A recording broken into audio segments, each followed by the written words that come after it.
to tell you how I got my moped, how it all begun. Hang on, no. I'll tell you all about my moped and how it begun. First of all, one of my mates had got a moped, and I thought they were very smart and they're quick to get round with, and they wouldn't take as much time. So I thought about it a lot, and I decided I wanted to get a moped, but money was the main problem in this case. So my dad got me a part-time job down his factory, which is now called MP, and then I worked down there for a couple of months in my spare time and that, sweeping up and everything. By then I had about 80 quid towards my moped, and then there's pocket money, which is about 30 quid, which I've been saving up since my previous birthday. I decided to save up now in case I needed anything special for me, or anything on my 16th birthday, which now I knew I did.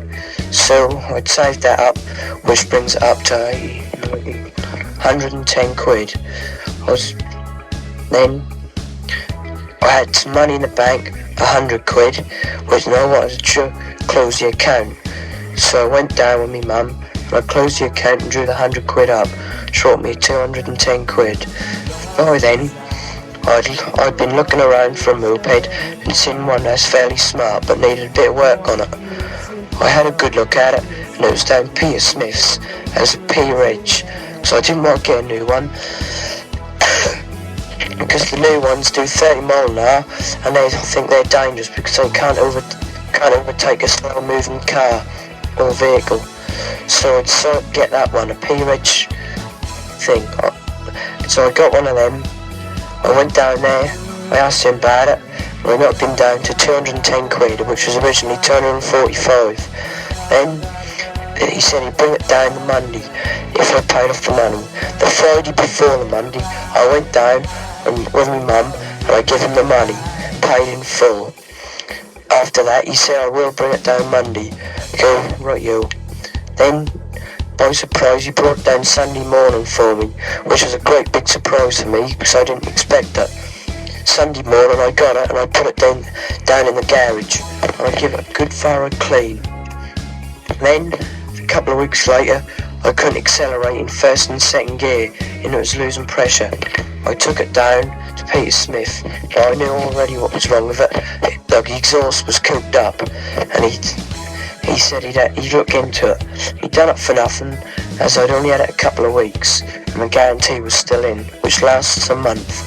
He'd done that for me, and it went lovely. Then, all I had to get now was insurance, licence and tax.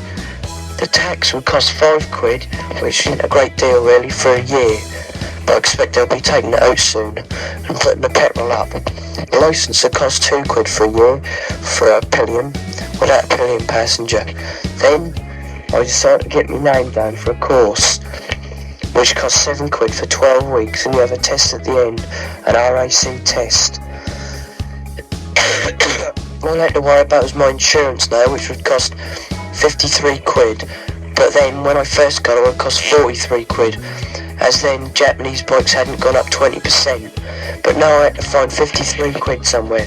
I sold a couple of things and I sold my push bike, and that only brought it to 25 quid. I didn't think I'd have much of a chance of getting insurance on time for my birthday, as it was only 3 weeks to go. Nanny offered to help and give me a birthday present of 30 quid. I couldn't really refuse, as I expect she'd be disappointed, and then again so would I. But then I went down to the insurance place with my mum. She got me a 60-day cover note until the insurance arrived. The day I was on the road I was real excited. As soon as I got on the road and loads of traffic passed me, I got a bit scared in case something might happen, as I hadn't gone on a two-wheel vehicle before. At least not at the speeds I was going that day. At first I took it fairly slow, and I gradually got faster and faster. A couple of times I had near misses, but luckily so far I haven't come off. Then I was out with my mates one day down Everett's Park. I was outside the front and I said I was then going. Start the engine up. It backfired and then smoke came out of the head gas, out of the cylinder head. And I knew that the head gasket had gone. I took it home to get Keith to have a look at it in case it wasn't that and it was something more serious than that. I had a look at it. By then, Keith had taken it apart. He told me I needed a new piston rings and gudgeon pin and circlip and a rebore, which must probably bring up to 12 quid. So my mum went down and told Peter Smith about that, and he said he'd have a look at it. He looked at my bike on the Monday after the Sunday, you know what I mean, right? And he said, yeah, you need a rebore, I'll give you half the money towards it. He gave me 6 quid, and he put half towards it. I got the rebore in Norwich because as it was take quicker, I could have it done the same day instead of having to wait about a couple of weeks. And I wouldn't like to be off the road a couple of weeks. So I had it done in Norwich that Thursday. Altogether it took me 3-4 days to get it done. And now I'm running the bike in, and I've had everything new put in the, you know, I've put all the stuff in that needed to be done. It was lovely, except I've got to run it in at 30 miles an hour for 400 miles. And I've yet got another 300 miles to go, and that's how I'm going so far on it. Well, that's how it all begun. Now Gary at 61 now finishes off this journey as a moped lad. So Keith also took off the head, skimmed it down and told me to chuck out the old head gasket, which I did. He also had a play with the carburetor, which I still don't know what he did to this day. There was also a big dent in the downpipe, which was fine on the exhaust, because apparently it helped with some form of compression, which they call expansion today. Now, also he said take the wadding off your baffle and then nickel plate it. It helps with the smooth flow out of the exhaust, which I did. And after all the mods were done, I took her out and I suddenly realised I had a really, holy moly, of a fast moped. Now, some of the memories include me and Mark Rogers going over to Great Yarmouth and looking out for the moped lads, mainly fizzy boys out there. And one day I remember having a burn along this road and the guys were laying on their chest on the petrol tank and their feet were dangling off the back indicators. Now, that gives you better speed, obviously, aerodynamically. So Mark and I adopted that particular style. So, having this fast moped, and no one had beat me on this fast moped. And I used to hang out down Boston Lodge, and every now and then someone would go, hey Gary, let's have a burn on the A12. And on the A12 we used to go, and I would lay down literally on the tank and my feet dangling on the back indicators. And I was actually clocked by one of the guys in a car at 64 mile an hour. So other times Bloodmore was another good one because you had a nice little hill on the way down. And I remember this one day, Chris Chilvers and Johnny Harrison came along, and there we did, we pulled away.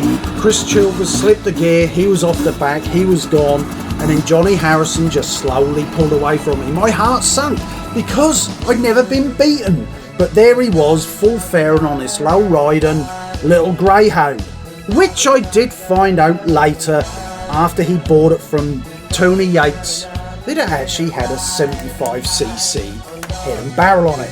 So to this day I still say I had the fastest moped in Lowestoft for 1979. Other memories included hanging out down the South Pier and getting bored, and we'd go down to the old golf course near Bloodmore and just having a mess round down there as well, jumping around. But alas, 1980 hit. My birthday, my 17th birthday was looming, and the RD250 was in my head. So off I trotted back down to Peter Smith's, and I traded in the AP50 that I bought off him and bought an 18-month-old RD250 for 800 quid. But that RD250 is another story for another day. But I will always be glad that I was a moped lad. It wasn't a restricted moped. I was one of the last moped lads, along with every other moped lad around the country, but more importantly, the moped lads in Lowestoft.